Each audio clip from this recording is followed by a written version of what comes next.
কিছুমান ৰাইজক আৰু কিছুমান নিউজ চেনেলক লৈ মই এই ভিডিঅ'টো আজি প্ৰস্তুত কৰিছোঁ। আপোনালোকক মই এটা কথা ক'ব বিচাৰোঁ যে আপোনালোকে দুটা পক্ষৰ কথা চালি জাৰিহে আপোনালোকে নিউজ বনাব আৰু ৰাইজক কৈছোঁ আপোনালোকে কমেণ্ট কৰিব। আপোনালোকে দুই পক্ষৰ কথা নজনাকে যি টি কমেণ্টবিলাক আপোনালোকে নকৰিব। আপোনালোকে কি কমেণ্ট কৰিছে যে ডক্টৰ অনলজ্যোতি বৰদলৈ কিয় যিমানে দুশ্মন হ'লেও বোলে মৰাৰ সময়ত দুশ্মনৰ মুখখনো চাবলৈ যায় কিন্তু নিজৰ পিতাক কিয় চাবলৈ নগ'ল, তেনেকৈ কিবা কিবি ঢেৰ আপোনালোকে কমেণ্ট কৰিছে। আপোনালোকে জানেনে ইয়াৰ ৰহস্য কি? মই কৈছোঁ যে অনলজ্যোতি বৰদলৈ এজন ভাল ব্যক্তি, ভাল ডক্টৰ আৰু এজন ভাল পুত্ৰ।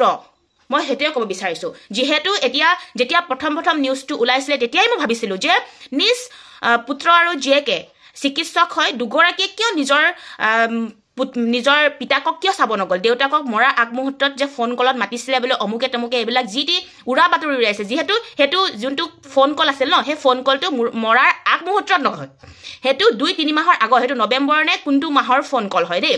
আৰু এতিয়া ঢুকুৱা বেছি দিন হোৱা নাই, পৰহি ঢুকাইছে।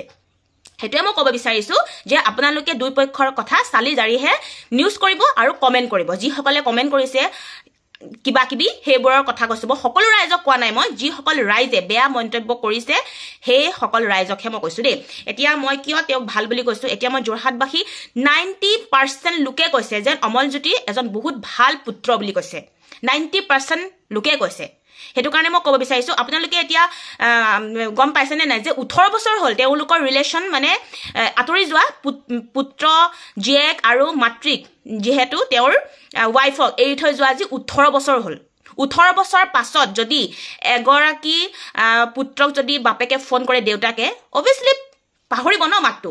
পাপা বুলি কওঁতে যে কোন পাপা বুলি সুধিছিলে, তেতিয়া আপোনালোকে কিছুমান ৰাইজে যে কৈছে, নিউজ চেনেলে কৈছে যে পাপা বুলি কওঁতে কোন পাপা বুলি তাৰ পৰা আনচাৰ আহিছে বুলি কৈছে। অভিয়াছলি হ'ব। এবছৰত কিমান থাকে গম পাইছেনে? 365 দিন লাগে এবছৰ হ'বলৈ। 18 বছৰ কিমান দিন হ'ব লাগিব আপোনালোকে নিজে ভাবকচোন বাৰু। অভিয়াছলি পাহৰিব ন। আৰু এজন তেওঁ চিকিৎসক হয়, কিমানখিনি কামৰ প্ৰেছাৰ থাকে, কিমান বচাব লাগে ৰোগীক, হয়নে নহয়, কিমানখিনি টেনশ্যন থাকে। তাৰ পাছতো যদি ডিউটিৰ সময়ত যদি তেনেকৈ যদি ফোনটো আহে, অভিয়াছলি পাহৰিব। কোন পাপা বুলি সোধাটো স্বাভাৱিক, সেইটো ময়ো সুধিম। 18 বছৰ পাছত যদি এজন ব্যক্তিয়ে যদি ফোন কৰে, মাতটো চেঞ্জ হৈ যায় ন।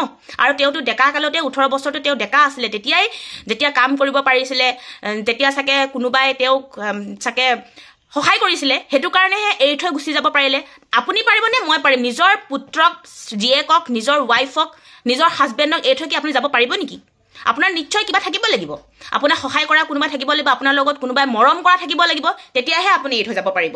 ঠিক তেনেকুৱাই হৈছে চাগে তাহাঁতৰ, হৈছে চাগে নহয়, হৈছেই, সেইটো কাৰণেতো এৰি থৈ যাব পাৰিছে, হয় নে নহয় আপোনালোকে কওকচোন বাৰু। সেইকাৰণে মই কওঁ যে অমলজ্যোতি এজন বহুত ভাল পুত্ৰই আছিল, পুত্ৰ হয়। আপোনালোকে যি টি কমেণ্ট নকৰিব। বহুত কমেণ্ট পাইছোঁ মই, বহুত তেওঁকে মানে দুখ দিছে, তেনেকুৱা চিকিৎসক আমুক তামুক কিবা কিবি ঢেৰ, আৰু সেইখিনিতে মই ক'বলৈ নাযাওঁ। সেইটো কাৰণে কৈছোঁ আপোনালোকে দুটা পক্ষক চালি জাৰিহে মানে নিউজ কৰিব আৰু দুটা পক্ষক চালি জাৰিহে আপোনালোকে কমেণ্ট কৰিব। মই সেইটোৱে ক'ব বিচাৰিছোঁ। এতিয়া চাওকচোন, যেতিয়া তেওঁ কাম কৰিব পাৰিছিলে, যেতিয়া তেওঁৰ পইচা আছিলে, তেতিয়া 18 বছৰ আগৰ কথা কৈছোঁ, তেতিয়া নিজৰ পত্নীক, নিজৰ ল'ৰা ছোৱালী হাৰক এৰি থৈ তেওঁ গুচি গৈছিলে। কোন বাপেকে নিজৰ ল'ৰা ছোৱালীক জন্ম দিয়া ল'ৰা ছোৱালীক, নিজৰ ঘৰখনক, নিজৰ ৱাইফক এৰি থৈ যাব পাৰিব? আপোনালোকে ভাবকচোন কেনেকুৱা লোক হ'ব লাগিব তেওঁ, হয় জানো? তেওঁ এটা ঢুকাই গ'ল, তেনেকৈ ক'ব নাপায়, কিন্তু ক'বলগীয়া মই বাধ্য হৈ গৈছোঁ। যোনে তেনেকুৱা মানে পাইছে নহয়, তেওঁলোকেহে বুজি পাব। আপোনালোকে এনেই ওপৰতে কমেণ্ট কৰি লাভ নাই। আপোনালোকে অকণমান দকৈ ভাবক কথাটো। সেইটো সময়ত কিমান কষ্ট কৰি মাকে চিকিৎসক বনাইছে, ল'ৰা ছোৱালী হালক এজন ভাল ডক্তৰ বনাইছে। ভাবক, ডক্তৰ বনিবলৈ ইমান ইজি কাম নহয়, ইমান ইজি নহয় ডক্তৰ বনিবলৈ। কিমান টকা পইচা লাগে, কিমান পঢ়িব লাগিব, হয়নে নহয়, কিমান চোকা হ'ব লাগিব। মাকে যে অকলশৰীয়া, মাকে যে অকল পুত্ৰকো নহয়, পুত্ৰ আৰু জীয়েকক নিজৰ মানে কষ্ট কৰি মেলি, আনকি স্কলাৰশ্বিপ লৈ পেলাই তেওঁ ডক্তৰ পঢ়িবলগীয়া হৈছে। বাপেক থকাৰ বিনিময়ত, বাপেক মৰি গ'ল, তেতিয়া শুনিবলৈ ভাল আছিলে। সেইটো সময়ত বাপেক ক'ত গৈছিলে? সেইটো সময়ত কিয় ফোন কৰা নাছিলে? সেইটো সময়ত পইচা দিব লাগিব যে, সেইটো কাৰণে খা খবৰ লোৱা নাছিলে। কিন্তু এতিয়া পইচাৰ প্ৰয়োজন হৈছে, তেওঁ বেমাৰ হৈছে, সেইটো কাৰণে ফোন কৰিছে। পইচাৰ প্ৰয়োজন বুলিয়ে মই ক'ম। এটা দেউতাকে কৈছে মই টকা পইচাৰ কাৰণে ফোন কৰা নাই, মই নাতি নুতাক চাব বিচাৰিছোঁ, তোৰ মুখখন চাব বিচাৰিছোঁ। তেতিয়া ফোনত কৈছিলে নে যে মাৰ খবৰ কেনে, মাকৰ বিষয়ে সুধিছিলে নে, নিজৰ ৱাইফৰ বিষয়ে সুধিছিলে নে? নাই সোধা।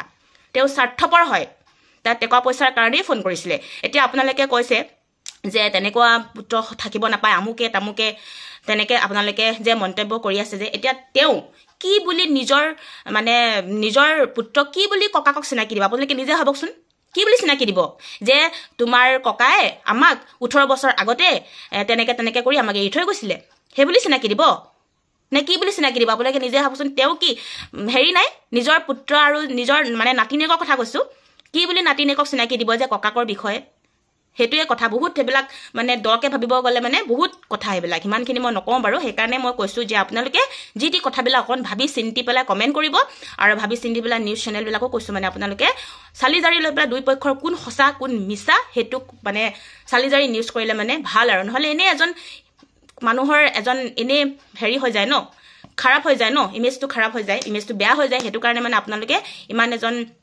ভাল ব্যক্তিক এনেই আপোনালোকে বেয়া কৰি নিদিব ৰাইজৰ আগত আপোনালোকে ৰাইজৰ চকুত বেয়া কৰি নেপেলাব সেইটোৱে প্ৰথম যেতিয়া মই নিউজটো চাইছোঁ তেতিয়া মই ভাবিছোঁ কেনেকুৱা হ'ল প্ৰথমতে কিন্তু মই খং উঠিছিলে দেই মৰা আগমুহূৰ্তত ফোন কৰিছে বুলি উল্টা ফুল্টা বাতৰি দিছে ন সেইটো কাৰণে খং উঠিছিলে কিয় নাহিছিলে কিন্তু যেতিয়া দুজনেই ব্যক্তিয়ে যদি ডক্টৰনী হয় জীয়েকেও হয় পুত্ৰ অকণমান গণ্ডগোল হৈছিলে সেইকাৰণে মই বনোৱাও নাই বাৰু ভিডিঅ' নহ'লেতো মই এনেকুৱা ভিডিঅ' বনোৱাত এক্সপাৰ্ট হয় যিহেতু আগৰ ভিডিঅ'বোৰতো আপোনালোকে চাব পাৰে কিছুমান পুত্ৰই নিজৰ বাপেকক মাকক আশ্ৰমত থৈ আহে কিছুমান এই যোৰহাটত যে গোটেই হেৰি হৈ গৈছিলে সেইবিলাক আপোনালোকে আগৰ নিউজবিলাকতো আপোনালোকে চাইছে সেইবোৰক লৈ মই নিউজ বহুত ভিডিঅ' বনাইছোঁ মই কিন্তু ইয়াত মই কিয় নবনালোঁ গোটেইখিনি আচলতে চাৰি জাৰিহে বনাব লাগে গোটেইখিনি কথা দুই পক্ষৰ কথা শুনি মেলি বনালে ভাল আৰু নহ'লে এনেই এজন মানুহৰ ইমেজটো বেয়া কৰাৰ কোনো আমাৰ অধিকাৰ নাই ন সেইটো কথা আৰু সেইটোৱে ক'ব বিচাৰোঁ আৰু যেন সকলো